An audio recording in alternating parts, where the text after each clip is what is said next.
Okay, I'm going to show you guys how you can set up a one-handed sword on each hip, or if you want a one-handed sword on the hip and a one-handed axe on the back. I'm going to show you guys how to set that up. It all uses the same steps.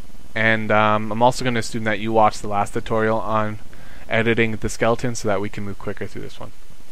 So first thing we're going to do is find the weapon sword spot. I'm going to show you guys how to put it on the opposite hip. So we'll click on that.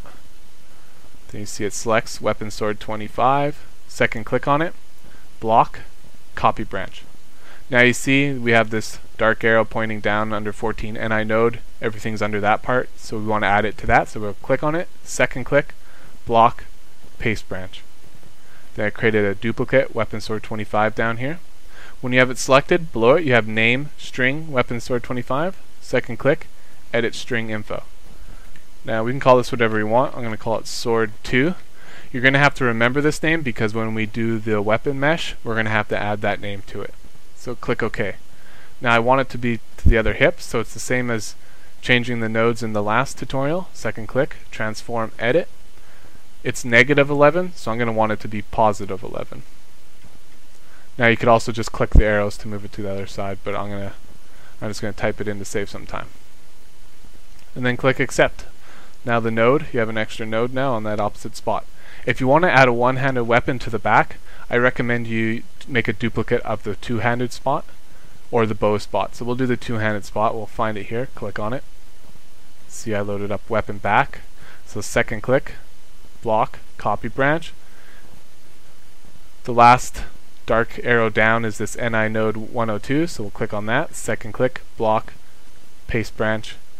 Once again, it's down there. I click on it, second click, edit string info. We'll call this one back 2. Click OK. And then if you want to move it around, same thing, transform, edit, and you can just move it around up there and put it wherever you want.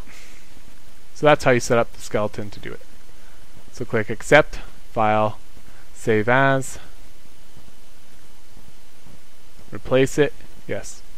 Okay, next thing, you're going to want to load your BSA unpacker. I'll provide links if you guys don't have one. So we'll click open. And we want to load the Skyrim meshes.bsa. It'll ask, if you're using the same one I'm using, it asks about an unknown version number. You can just click yes. And it'll take a second or two to load here.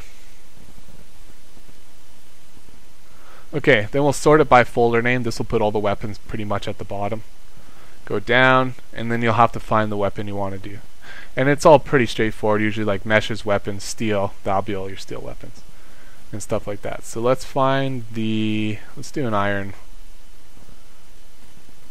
iron longsword here. I think that's the name of the normal sword. So we'll click on it and then click extract. Now put it in your meshes, weapons. I recommend just creating your own new folder. You can call it whatever you want. I'll call mine AttT. Click on it and save. Now I'll go to that folder in my Windows Explorer here. And there you see longsword.nif.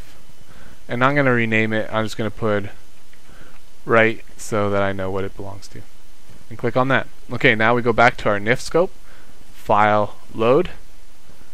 And we're going to go to that folder. So meshes, weapons, AttT, longsword, right. And open it. So now click on this arrow by 0 BSA fade node, just those little arrows, and go to NI string extra data. Click on it. At the bottom you get string data, string weapon sword 4. That's saying what current node it's attached to. So this is where we're going to call it sword 2. So now it's linked to my hip.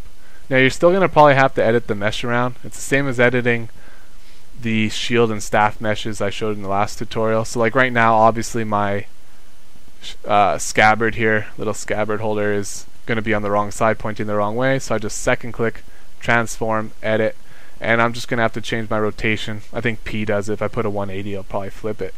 Yeah, there we go. So now that's facing the opposite way. So there might be kind of stuff like that you'll have to edit, but other than that, it's pretty straightforward. And so now your next step, you're going to have to look for a tutorial. Obviously I'll be providing it, that shows you how to set up a weapon that is going to be on the opposite hip. Also remember to click Save As when you're done. Alright,